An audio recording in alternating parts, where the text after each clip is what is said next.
The medical bay smelled of antiseptic and something metallic that Krelvan realized was blood.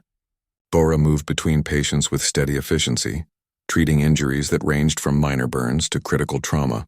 Krelvan sat on an examination bed, a thermal blanket wrapped around his shoulders. He could not stop shaking. The doctor said it was psychological shock. His body was still processing what he had done. Fighting. He had fought. A Velthian had picked up a weapon and fired at enemies. It seemed impossible even having lived through it. His hand still tingled from the rifle's recoil. Every time he closed his eyes, he saw the Vextarath charging toward him. He kept them open.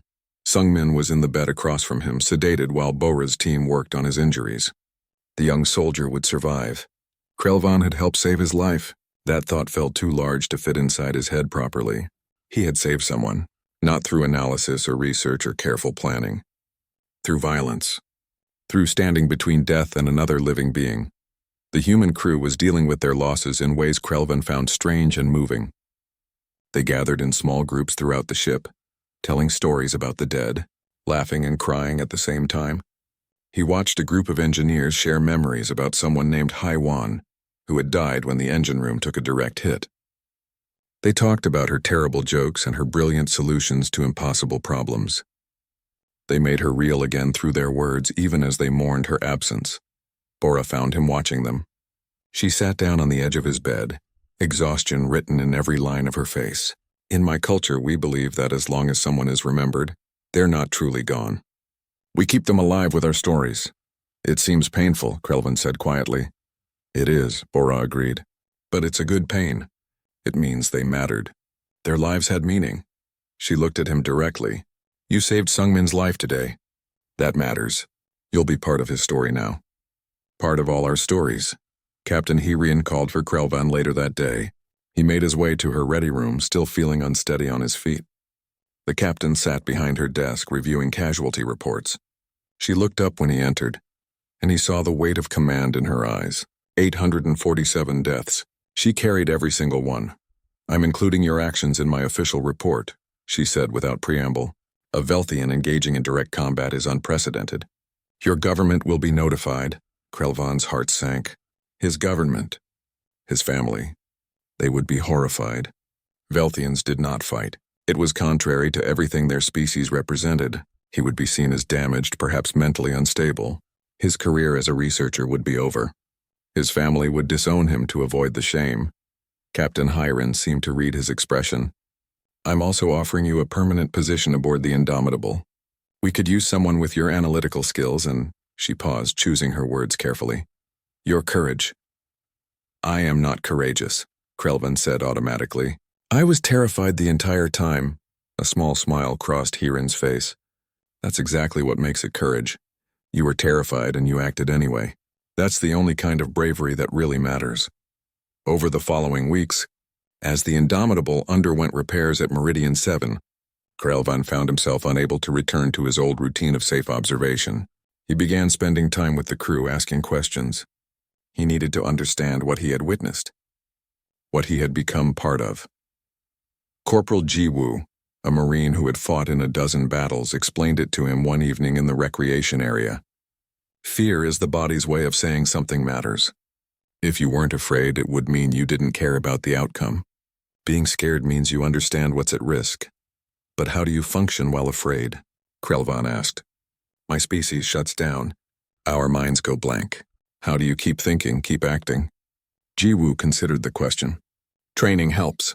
You practice so much that your body knows what to do even when your brain is screaming at you to run. But honestly, sometimes you don't think. You just do. You trust your training and your team and you do what needs doing. Navigator Hae Young shared her own experience. I used to have panic attacks during flight simulations. Couldn't breathe, couldn't think. My instructor told me something that changed everything. She said fear is just information. It's your body's threat assessment system. You don't have to obey it. You can acknowledge the fear and choose your action anyway. This fascinated Krelvan. Fear as information rather than command. His species had never made that distinction. Fear meant danger. Danger meant flee. It was automatic, unquestioned. But humans had learned to intercept that automatic response. To feel fear and then decide what to do about it. Lieutenant Daijung began training Krelvan in basic combat skills. It was humiliating at first. Krelvan was weak, slow, clumsy with weapons. The targeting systems were designed for human reflexes and strength. He missed more shots than he hit. His hands still shook every time he held a weapon, but the humans did not mock him. Instead, they encouraged every small improvement. When he managed to hit 3 targets in a row during practice, Taeyang cheered like Krelvan had won a major victory. "You're doing great. You're fighting against millions of years of evolution here. That makes every success count double." The intelligence reports that came in during the repairs were grim. The Vextarath were gathering for a massive assault. The attack that had killed nearly 900 coalition personnel had been a scouting force. The true fleet was coming, and it numbered in the hundreds of ships. The coalition was mobilizing everything it had, but projections showed catastrophic casualties even in the best scenarios. Krelvan sent a message to his homeworld. He explained what he had witnessed. The courage of the humans. The sacrifice. He urged the Velthian government to contribute more than resources and safe harbor.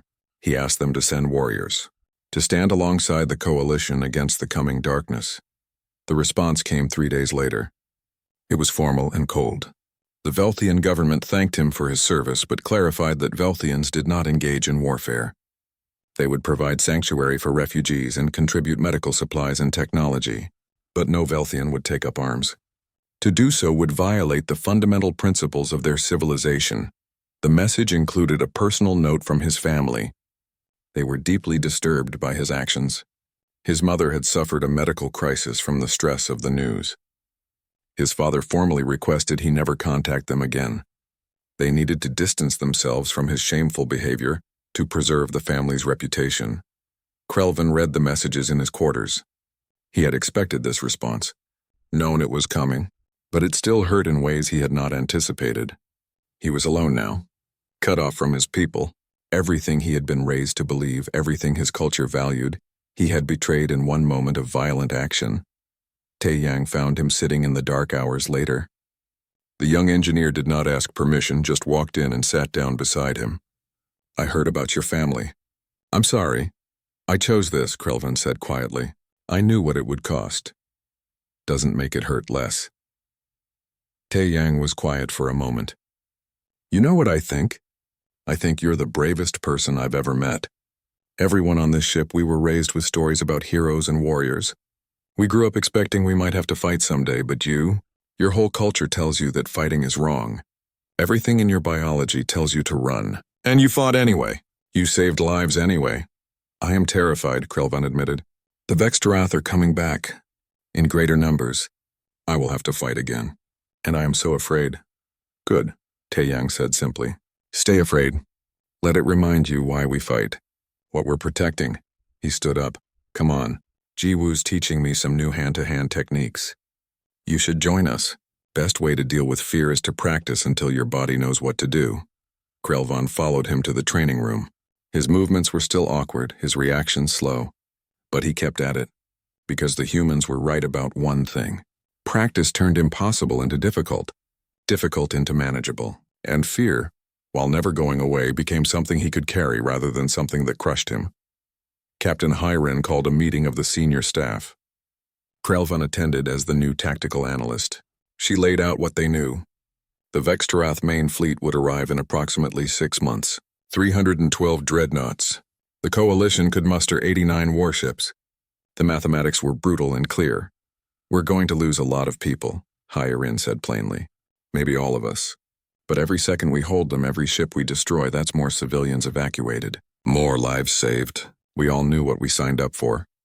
Around the table, heads nodded. Daejung was already working on tactical scenarios. Bora was calculating medical resource needs. Taeyang was designing engine modifications to squeeze more power from their reactors. They were all afraid.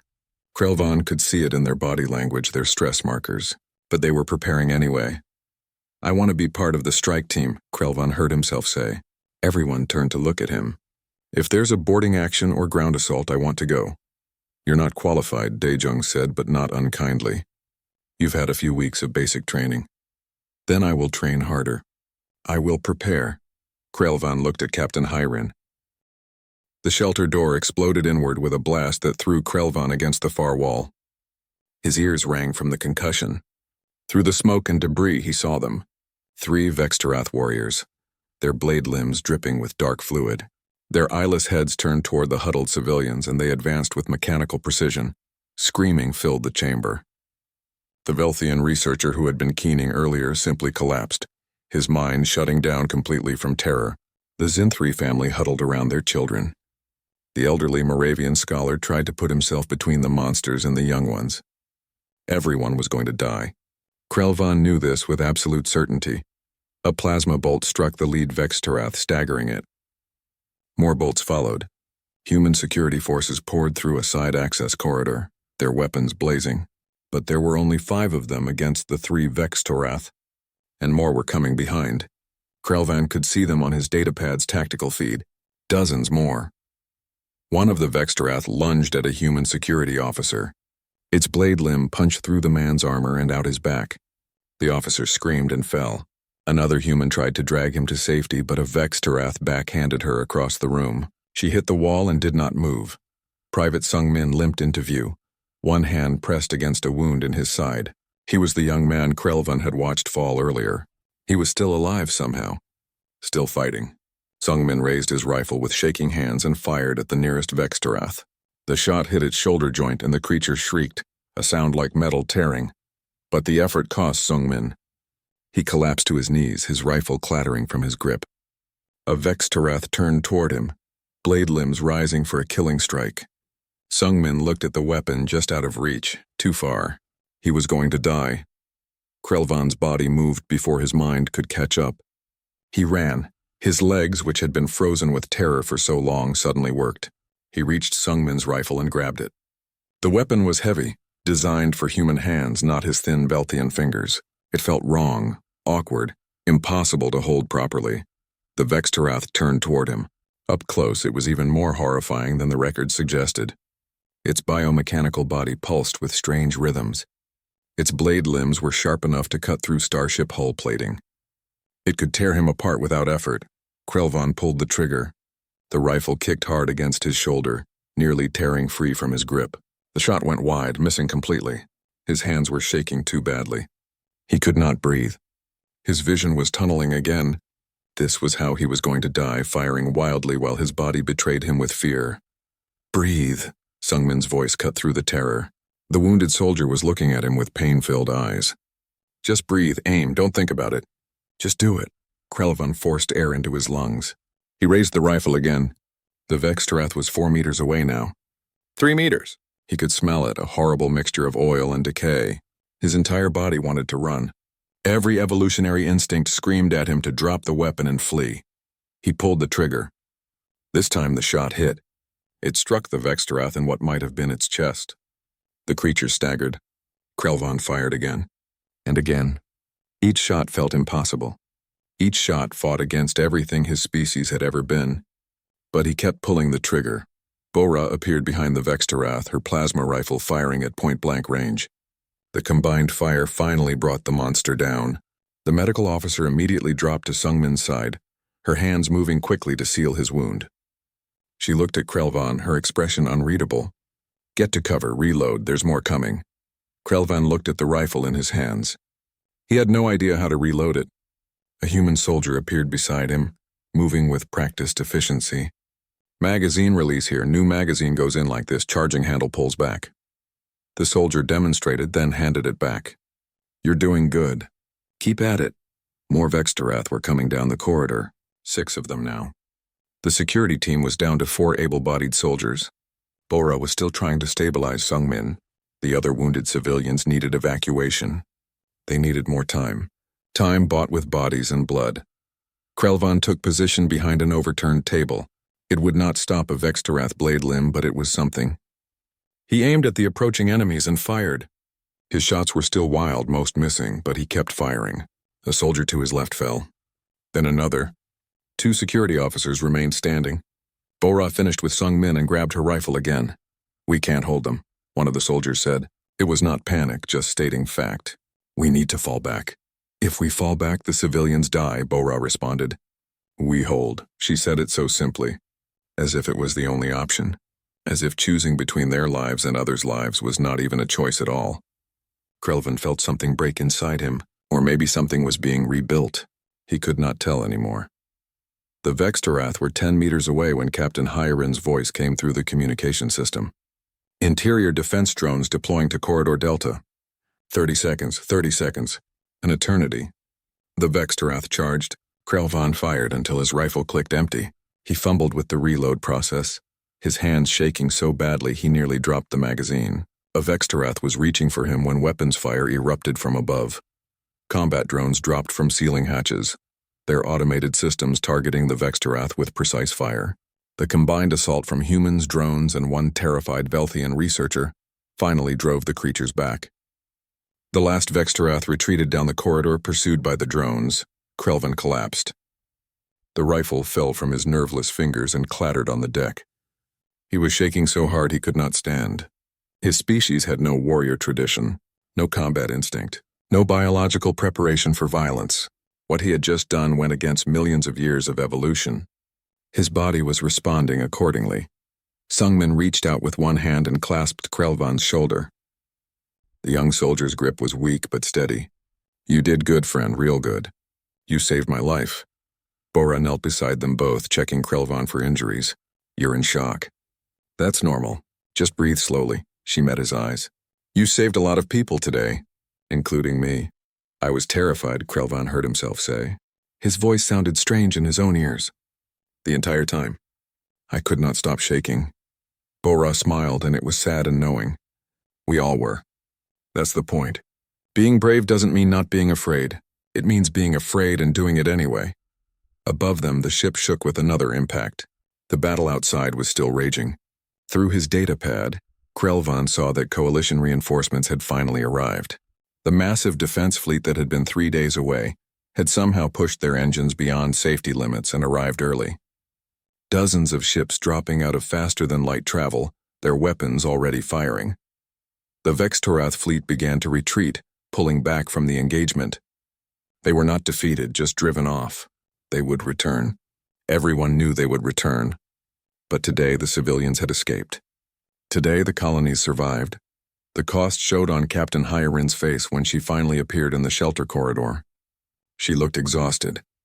3 of the 7 original ships were destroyed. The Indomitable was barely spaceworthy. 847 crew members across the fleet had died. 847 names that would be added to the memorial walls. She surveyed the damaged shelter, the wounded, the terrified civilians. Her eyes stopped on Krelvan, still sitting beside Sungmin with a rifle he barely knew how to use within reach. Something passed across her expression. Recognition, maybe. Or respect. "Good work," she said simply. Then she moved on to coordinate damage control and medical evacuations.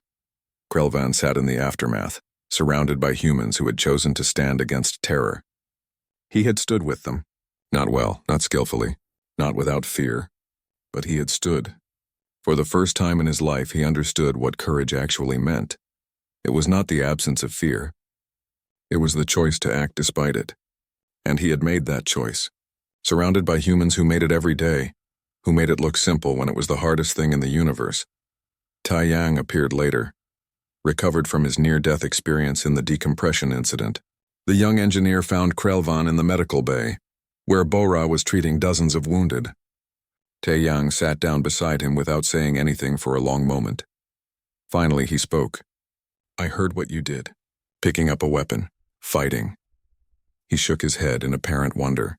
"For a Velthian, that's like... I don't even know what the equivalent would be for us. Maybe if I suddenly grew wings and flew?" "I do not recommend it," Krelvan said quietly. "It was the most terrifying experience of my life." Tai Yang laughed, but it was gentle. "Yeah, fighting usually is." He looked at his hands, at the frostbite scars from his time in the decompressing section. "But sometimes terrifying is all we've got." Around them, the crew was already beginning repairs, already preparing for the next battle, because the Vextarath would return. The war was far from over, but today they had won. Today they had saved millions of lives, and Krelvan had learned something that would change him forever. Fear was not a wall that stopped you. It was a threshold you could choose to cross. 6 months passed in a blur of preparation. Krelvan trained until his body ached in ways Velthians were not designed to ache. He studied human tactical doctrine. He practiced with weapons until his hands stopped shaking quite so badly when he held them. He would never be as good as a human soldier, but he became competent, functional, good enough. The Vextorath arrived exactly when intelligence predicted. 312 dreadnoughts dropping out of faster-than-light travel at the edge of Coalition space. The sensor displays showed a wall of hostile contacts that stretched across multiple screens. The largest fleet anyone had ever seen. The Coalition had prepared as well as possible. 89 warships, including the fully repaired Indomitable, formed the defensive line at a location they called the Bastion. Behind them, civilian transports continued evacuation operations. Millions of people still remained in the threatened sectors. They needed time. The Coalition fleet would buy it with their lives. Captain Heron stood on the bridge looking at the tactical display with calm eyes. Around her, the crew worked with practiced efficiency. Dae-jung coordinated firing solutions with the fleet. Tae-yang monitored engine performance from his station. Bora prepared the medical bay for casualties that everyone knew were coming. And Krelvin sat at the tactical analysis station, his Velthian mind parsing data streams and looking for patterns. All ships, this is Captain Heron. Her voice carried across every channel. We all know what's at stake. Behind us are families, children, innocent lives depending on us to give them time. The enemy is stronger. They outnumber us. They've destroyed civilizations. But they haven't faced humanity. They haven't faced what we become when we stand together. Remember your training. Remember why we're here.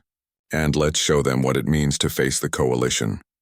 The response from 89 ships was immediate and unified.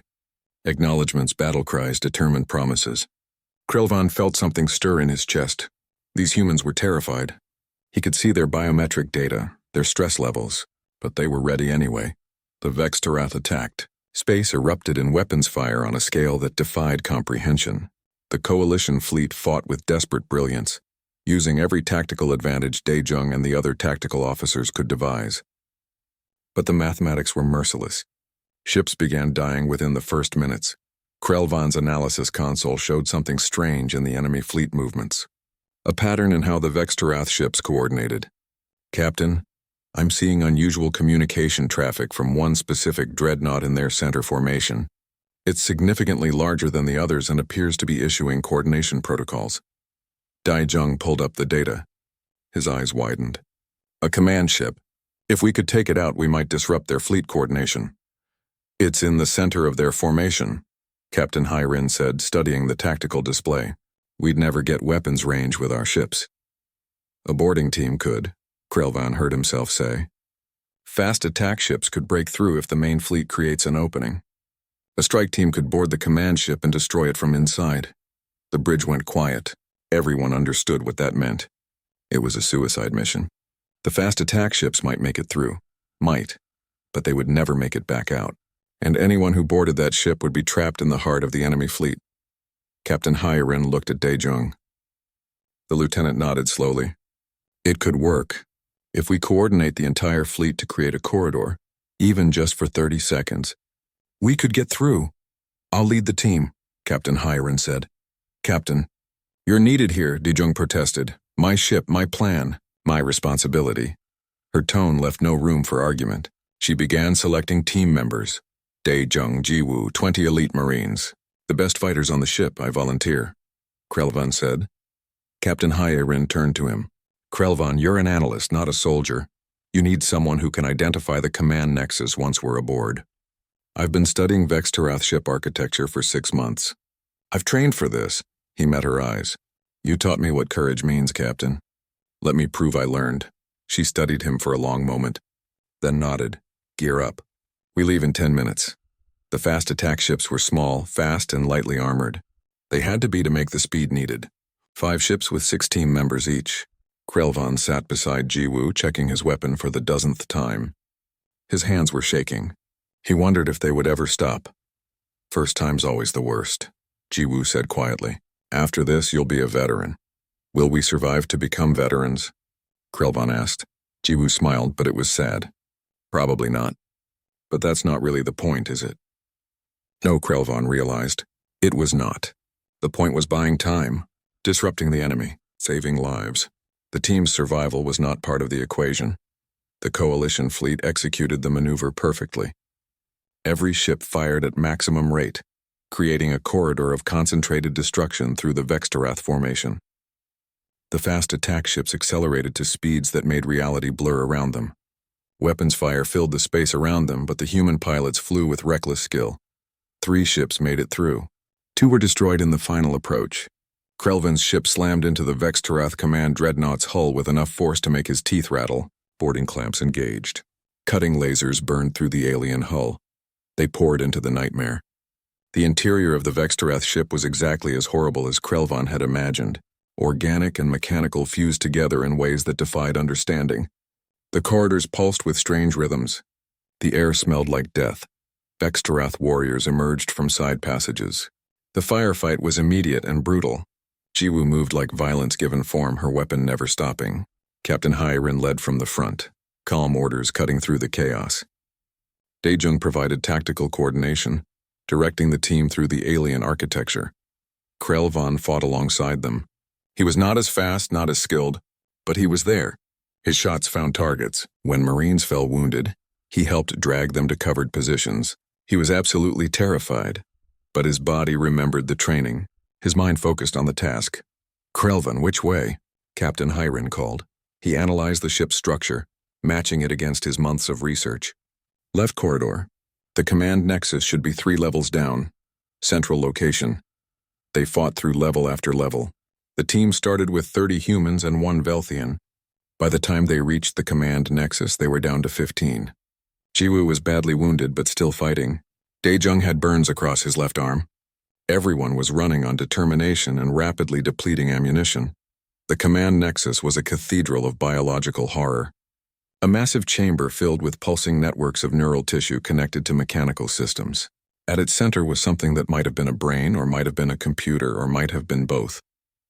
The Vextarath Queen Mind. Daejung began placing fusion charges around the chamber. They had enough explosives to destroy the entire section. But as he worked, something emerged from the neural networks. The Queen Mind took physical form, a towering mass of biomechanical nightmare. It projected waves of psychic terror, pure, overwhelming fear that bypassed rational thought, and struck directly at the survival instinct. Most of the strike team collapsed, their minds unable to process the assault. Even Captain Hairin fell to her knees, her face twisted with primal panic. Krelvan remained standing. He was already terrified, had been terrified for 6 months. The Queen Mind's attack was nothing compared to what he carried inside himself every day. Fear was his constant companion now. He had learned to function despite it. He raised his weapon with shaking hands and fired. The Queen Mind shrieked, its attention focusing on him. More fear poured into his mind, but he was already at his limit. There was nowhere further to fall. He fired again and again, his shots striking the massive entity. Captain Hairin struggled to her feet, fighting against the psychic assault. She grabbed Daejung, who was frozen in place, and dragged him toward the detonator. The lieutenant's hands would not work. The fear had paralyzed him. "Get them out," Captain Hairin ordered, her voice strained. "I'll trigger the charges." Krelvan saw what she intended. Manual detonation. Someone had to stay behind. The captain was prepared to die. But looking around, Krelvan saw something else. These humans had families, loved ones, people waiting for them. Captain Hairin had a brother in the fleet. Daejung had parents. Jiwoo had children. Krelvan had no one. His family had disowned him. His people rejected him, but he had found something else. Purpose. Meaning. Understanding of what truly mattered. He made his choice. With strength he did not know he possessed, Krelvan pushed Captain Hairin toward the exit. She stumbled, surprised. "What are you doing?" "You taught me that some things are worth dying for," Krelvan said. His voice was steady despite the fear. "Get them home, Captain. Tell them what we did here. Tell them I wasn't afraid at the end. It was a lie." He was absolutely terrified. But he had learned from the best that courage was not about the absence of fear. It was about acting despite it. Captain Hairin understood. She grabbed Daejung and ran. Jiwoo and the surviving Marines followed. They cleared the chamber just as the Vextarath Queen Mind lunged for Krelvan. He triggered the detonator. Krelvan pressed his thin fingers against the observation window and stared at the humans moving through the corridor below. They walked with such confidence, these strange creatures from a planet called Earth. He had been studying them for 6 months now, ever since his research assignment began on Space Station Meridian 7. The Velthians, his people, were known across the galaxy for their brilliant minds and careful analysis. They were also known for being physically weak and avoiding conflict at all costs. Krelvan was no different. The mere thought of violence made his stomach turn. The humans were different. They laughed too loudly. They touched each other casually, putting hands on shoulders and backs. They told stories about their past wars with something that disturbed Krelvan deeply. They seemed almost nostalgic about their violent history. He found them fascinating and terrifying in equal measure. Tae Yang, one of the human engineers, waved at him through the window. The young man had a bright smile that never seemed to fade. He had tried many times to befriend Krelvan, bringing him strange human foods and asking questions about Veltian culture. Krelvan always kept their conversations short and polite. Getting too close to humans seemed dangerous somehow, though he could not explain why. On the main deck of the Coalition vessel Indomitable, Lieutenant Dai Jung was reviewing tactical displays. He was a serious man with sharp eyes that missed nothing. Captain Hyrin stood beside him, her hands clasped behind her back. She had a calm presence that commanded respect from everyone around her. Medical Officer Bo-Ra moved through the crew, checking on various personnel. She had gentle hands but carried herself with a quiet strength that Krelvan found puzzling. How could someone be both soft and strong at the same time?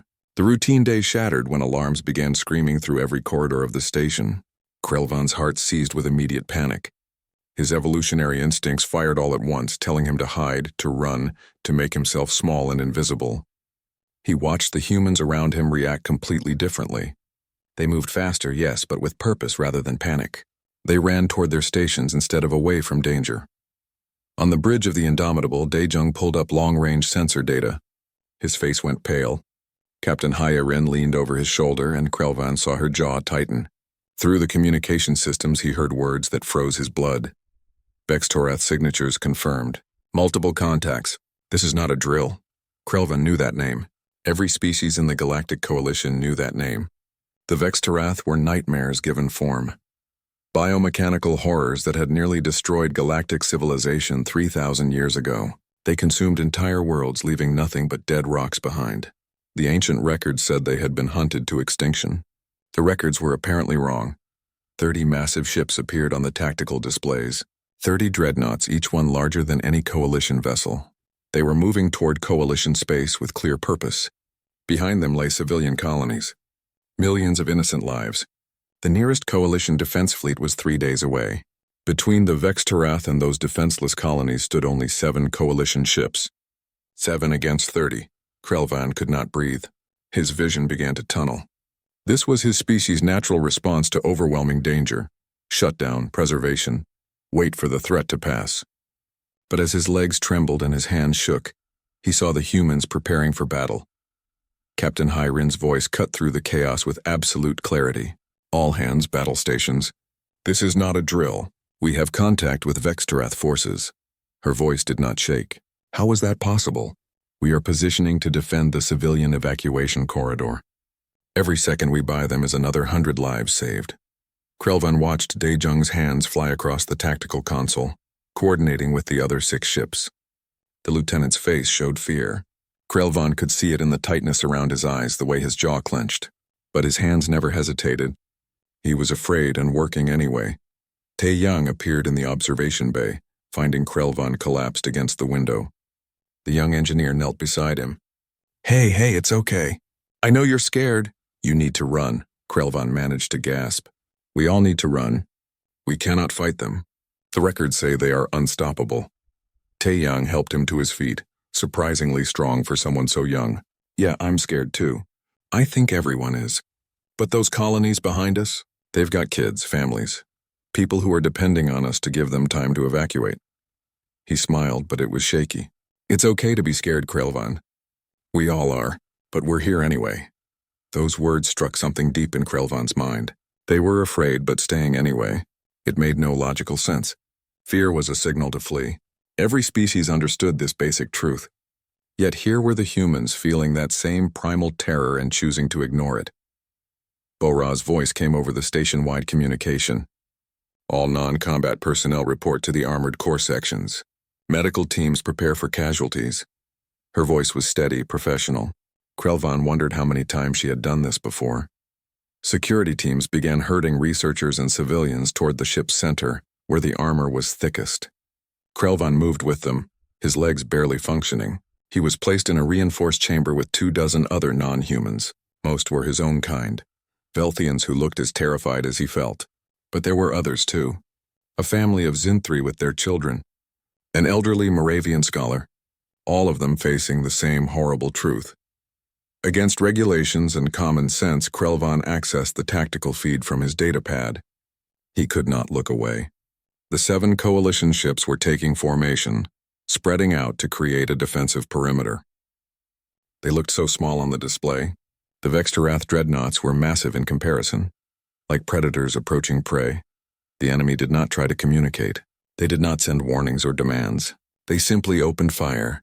Space erupted in weapons fire and explosions. Krelvan watched the tactical display with mounting horror. The Vextarath weapons tore through shields like they were nothing.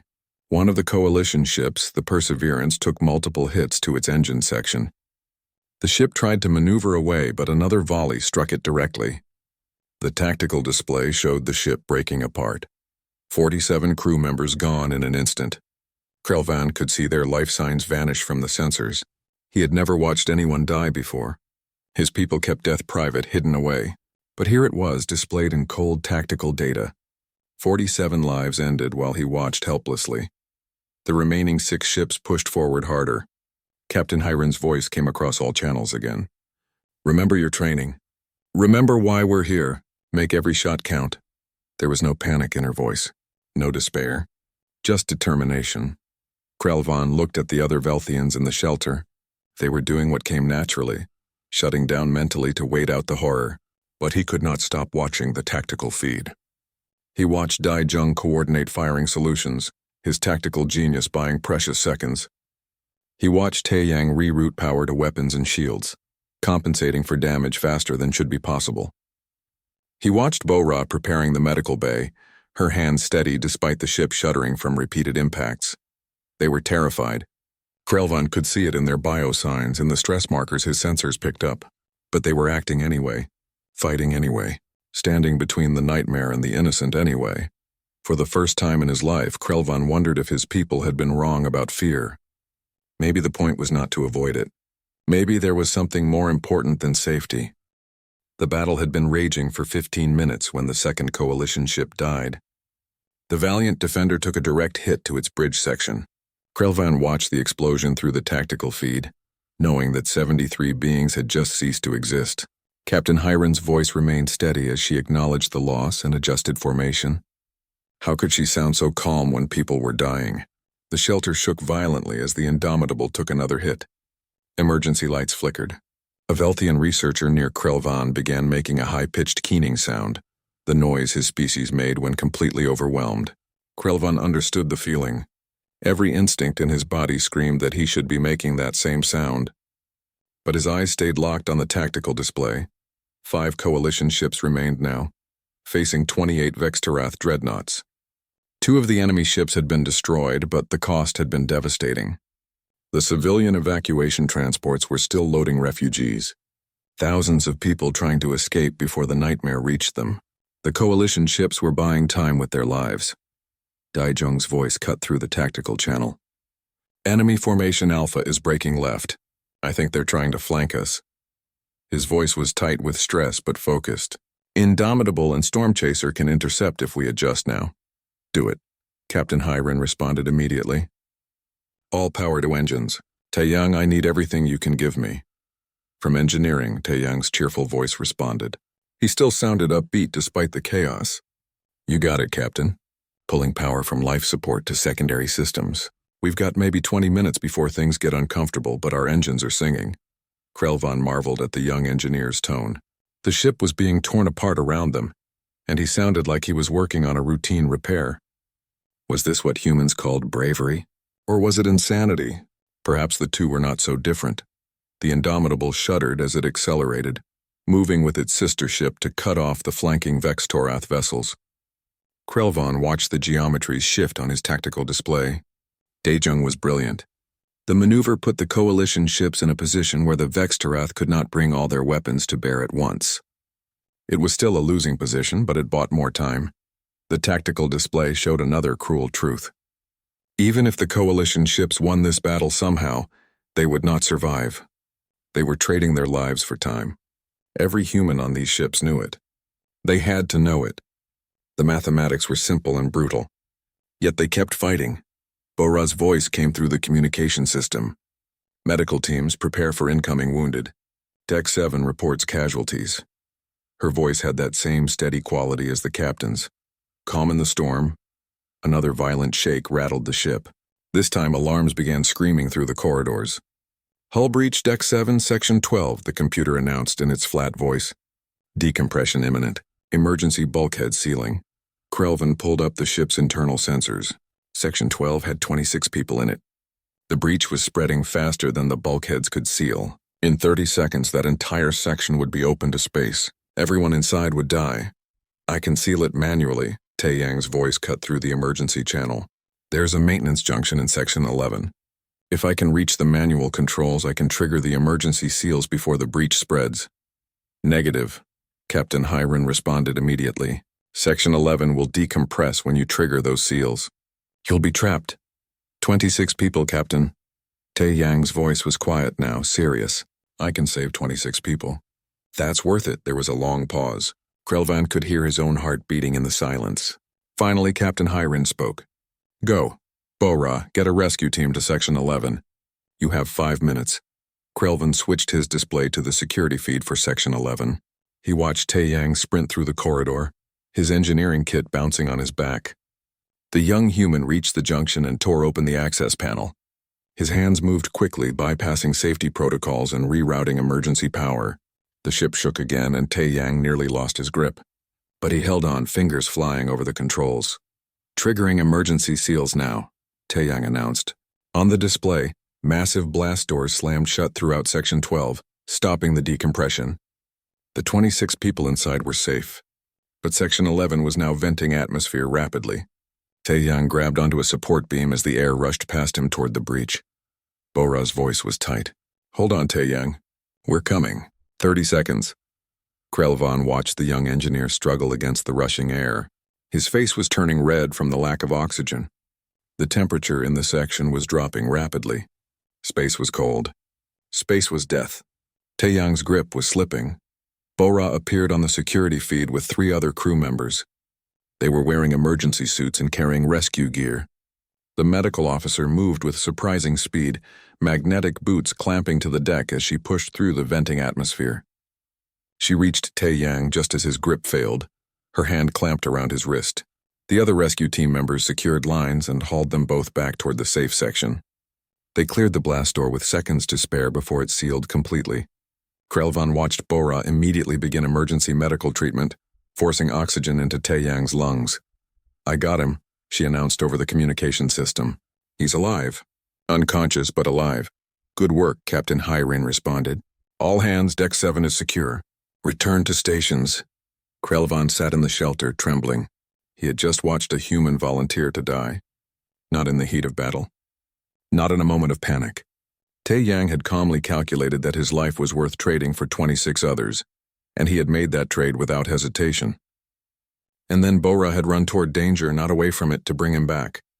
The tactical display drew his attention again. Another coalition ship, the Morning Star, was burning. It was pulling back from the line, engines failing. The remaining 4 ships adjusted formation to cover the gap. Captain Hyrin was coordinating with the other commanders, her voice still that same unshakable calm. Civilian transports report 80% evacuation complete, Daejung announced. We need another 10 minutes. 10 minutes might as well be 10 hours. The Vextarath were adapting to human tactics now. Their formations were tightening. More weapons fire poured into the coalition line. The ship's shields were failing. Armor was being stripped away. It was only a matter of time. An alarm different from all the others suddenly blared through the ship. Krelvan's blood turned to ice. He knew that sound from the safety briefings. That was the boarding alarm. Vextarath pods had attached to the hull. They were coming inside the ship. All security teams to breach points, Captain Hyrin ordered. Her voice still did not shake. How is that possible? Repel all boarders, non-combat personnel, remain in shelter zones. Through the security feeds, Krelvan watched the Vextorath pour into the ship. They were exactly as terrible as the ancient records described. 3 meters tall, biomechanical nightmares with blade limbs and dripping acid. They moved with horrifying speed through the corridors. Human security teams met them with weapons fire, but the Vextorath shrugged off shots that should have killed them. One team was overwhelmed in seconds. Krelvan watched them die. He knew their names from the crew manifest. Private Sungman was in that team. The young man had smiled at Krelvan once in the cafeteria. Now he was on the ground, bleeding, his rifle fallen beside him. The Vextorath were advancing toward the shelter sections, toward Krelvan, toward all the defenseless civilians huddled in fear. The security teams were falling back, trying to establish new defensive positions, but there were too many enemies. The math was simple and brutal again. Bora's voice came through the communication system. Medical team responding to Security Corridor Delta. Evacuating wounded non-combatants from the shelter zone path. Krelvan watched her appear on the security feed, running toward the battle instead of away from it. She had a medical kit in one hand and a plasma rifle in the other. Behind her came 2 medical assistants carrying a stretcher. They were heading straight toward the Vextorath advance. This was insanity. This was madness. This was humans being humans, and Krelvan could not look away. Every fiber of his Velthian heritage told him to close his eyes, to shut down, to wait for safety or death. But he kept watching. He had to understand why they did this. Why they chose to stand against impossible odds. Why they ran toward the nightmares instead of away. The answer, he was beginning to realize, terrified him more than the Vextorath ever could. They did it because someone had to. Because there were people behind them who needed protecting. Because running meant others would die. His datapad showed the Vextorath getting closer to his shelter. Soon, they would be at the door.